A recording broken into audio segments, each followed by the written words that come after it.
કેમ કે તલમાંથી ઉતારીને નાખો. તમને આ દૂધીના થેપલાની રેસીપી પસંદ આવી હોય તો પ્લીઝ લાઈક કરજો, શેર કરજો અને ફીડબેક જરૂર આપજો અને સગા સંબંધીઓને પણ શેર કરજો. ચાલો આજે આપણે બનાવીશું દૂધીના થેપલા. એના લીધે મેં લીધી છે 200 ગ્રામ દૂધી. એને પહેલાં મેં છોલી લઈશ અને પછી એને ખુરચી કરીશ. અહીંયા મેં દૂધીને છોલી કાઢી. હવે એને હું ખુરચી કરીશ 2 ભાગમાં ડિવાઈડ કરીને.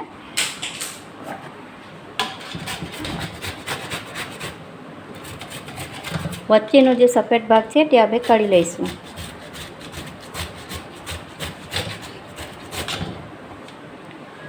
મેં પહેલાં દૂધીને ખુરચી કાઢી. હવે મેં અહીંયા દહીં લીધું છે 1/2 કપ જેટલું. એના અંદર હું થોડો ગોળ ઉમેરીશ 1 ચમચી જેટલો.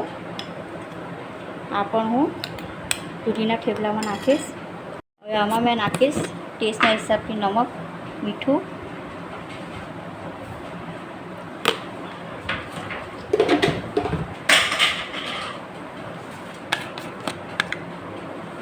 સફેદ તલ નાખીશ,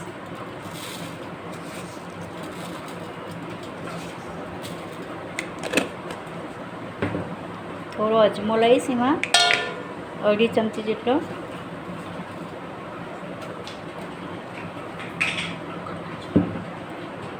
એમાં હું નાખીશ લીલા મરચાંની પેસ્ટ.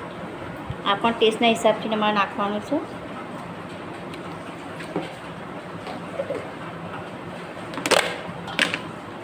અદરક લસણ, આદુ લસણની પેસ્ટ નાખીશ અંદર. આમાં હું નાખીશ લાલ મરચું, હળદર અને ધાણા પાવડર. 2 ચમચી ભરીને મેં ધાણા પાવડર લીધા છે.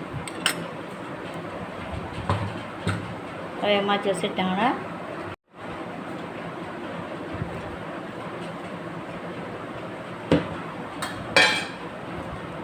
હવે આ દહીં અને ગોળનું મિશ્રણ અંદર નાખી દઈશ.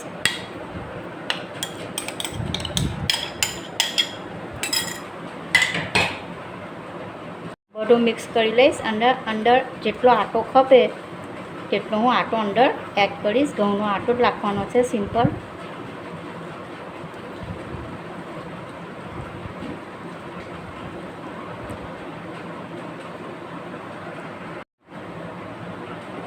બાંધતા જવાનું અને જેટલો ખપે એટલો આટો અંદર ઉમેરતા જવાનું અને કઠણ આટો બાંધવાનો છે. પછી એના અમે થેપલા વણીશું.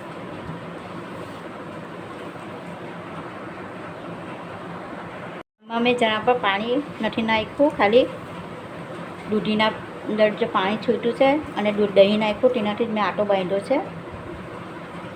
પાણી જરા પણ મિક્સ નથી કર્યું.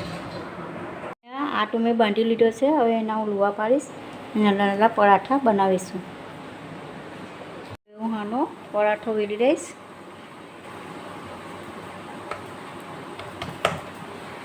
બહુ પતલો પણ નહીં વેલવાનો અને બહુ જાડો પણ નહીં, માફકસર વેલવાનો છે.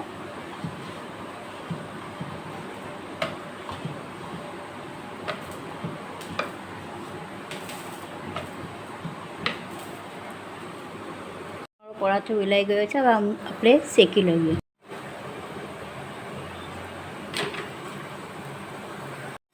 અહીંયા હું થોડું તેલ નાખીને હલકો ફ્રાય કરીશ. એનાથી પરાઠો બહુ ટેસ્ટી લાગે. અહીંયા પરાઠો તૈયાર છે.